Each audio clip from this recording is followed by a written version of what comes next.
Hola, yo soy Andrea Suárez Licea. Mi ID es 216837 y estoy estudiando en la Universidad Autónoma de Aguascalientes. Ganglios basales. Primero que nada, su función principal sería el control neural del movimiento. Este se da gracias a interacciones entre sus estructuras corticales y subcorticales.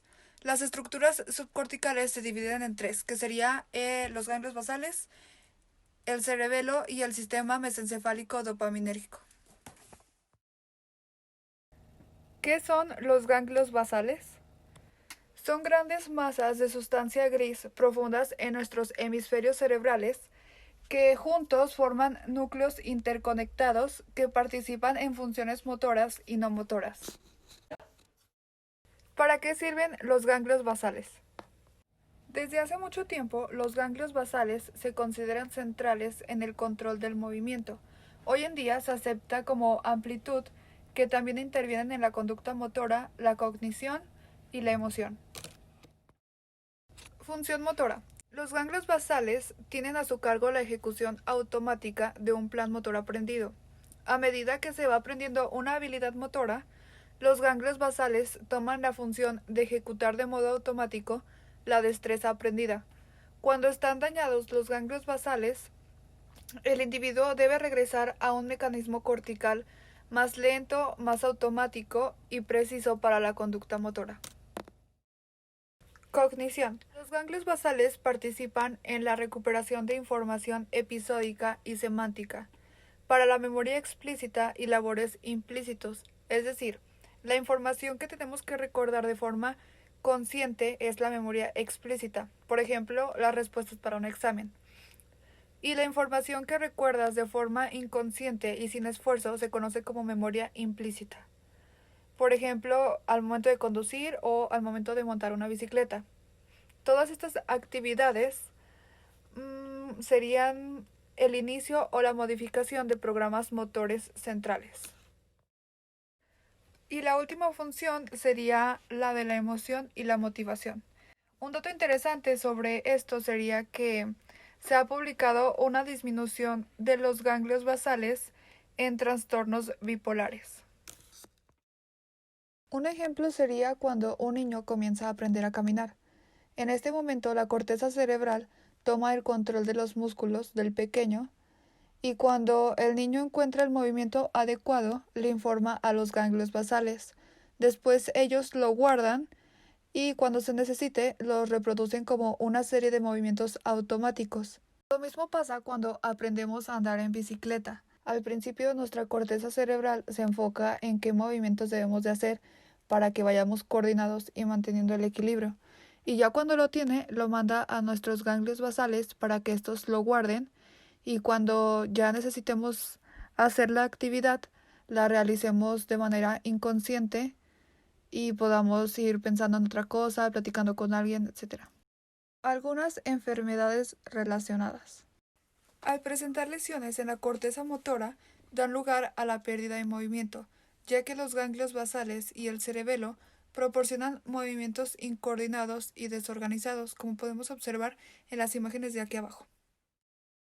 Ahora vamos a ver las estructuras anatómicas que intervienen, las cuales funcionan como componentes de una familia de circuitos. Ok, aquí tenemos una vista lateral de los ganglios basales, donde podemos ver que el verde de aquí sería el núcleo caudado, lo compone su cabeza, su cuerpo y su cola. También tenemos al núcleo lenticular, conformado por el putamen, que es aquí, y por el globo pálido, al cual lo conforman la parte lateral y medial, sería el rojo de aquí. Esto lo encontramos lateral al tálamo, que es el rosa. También tenemos al núcleo subtalámico, el cual se encuentra inferior al tálamo, es el naranja de aquí. Y por último a la sustancia negra, que es la morada, la cual la encontramos rostral al mesencéfalo.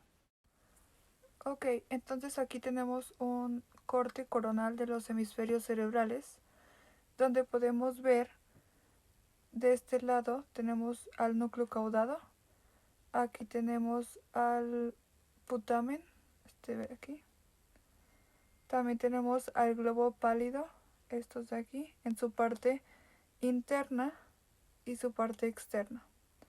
También tenemos al tálamo, el rosita que está por aquí, al núcleo subtalámico, que serían estos de aquí, y a la sustancia negra la tenemos en un corte transversal del mesencéfalo, que serían la gris de aquí.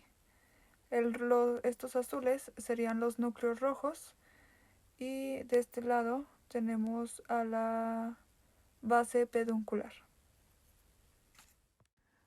Ok, entonces ahora les voy a explicar cómo funciona el circuito de vías en general para generar un movimiento involuntario.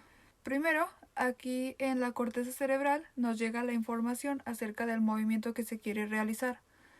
La corteza manda hacia el estriado, al cual lo conforma el núcleo caudado, que es este de aquí, el putamen, este de acá. Le manda la información por medio de la vía córtico-estriatal, donde su neurotransmisor principal sería el glutamato. Después de ahí, el estriado manda la información a la sustancia negra. Tenemos aquí esta, por medio de la vía estriado-nígrica, donde el neurotransmisor principal es la dopamina. Cuando los tres tienen la información y deciden cuál va a ser el movimiento involuntario, lo pasan hacia el pálido. Pálido sería estos, aquí, globo pálido. Esa vía se llama estriato palidal, donde el neurotransmisor principal sería GABA. El pálido la pasa hacia el tálamo, el rosita, y el tálamo la pasa de nuevo a la corteza para así generar el movimiento involuntario. Ahora vamos a pasar a una vía más específica, que sería la vía directa.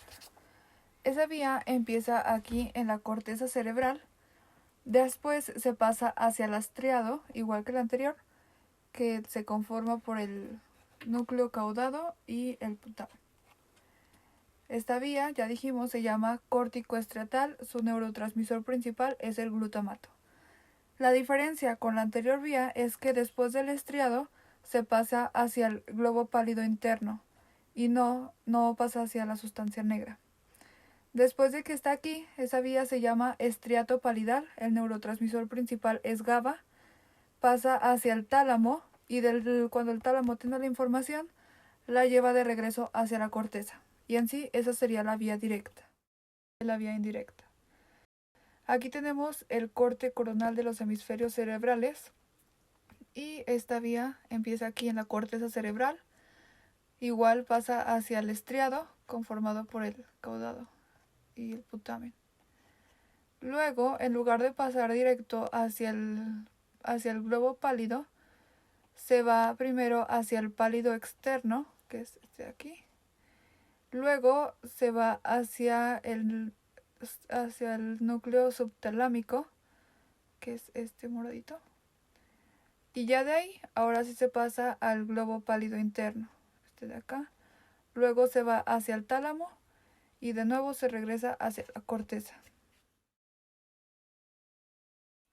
Como hemos visto en las vías anteriores, siempre el globo pálido se utiliza como vía de salida.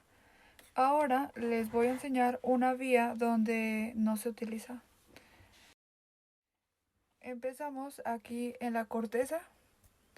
Después la información se pasa hacia el estriado por medio de la vía córtico-estriatal, neurotransmisor principal, el glutamato. De ahí se pasa hacia la sustancia negra, esta, por medio de la vía estriado-nígrica, el neurotransmisor principal, la dopamina. Y ya de ahí no se pasa hacia el globo pálido como las demás, sino que lo manda directo la información hacia el tálamo, y el tálamo la pasa ya como final a la corteza. Y bien, como conclusión de las vías, sería que dependiendo el neurotransmisor que lleven las neuronas, se clasificarían como inhibitorias o excitatorias. Es necesario que tanto la vía directa como la vía indirecta realicen bien su circuito para entonces poder lograr un movimiento preciso y adecuado. En el caso de la enfermedad de Parkinson, se debe a la degeneración de neuronas dopaminérgicas.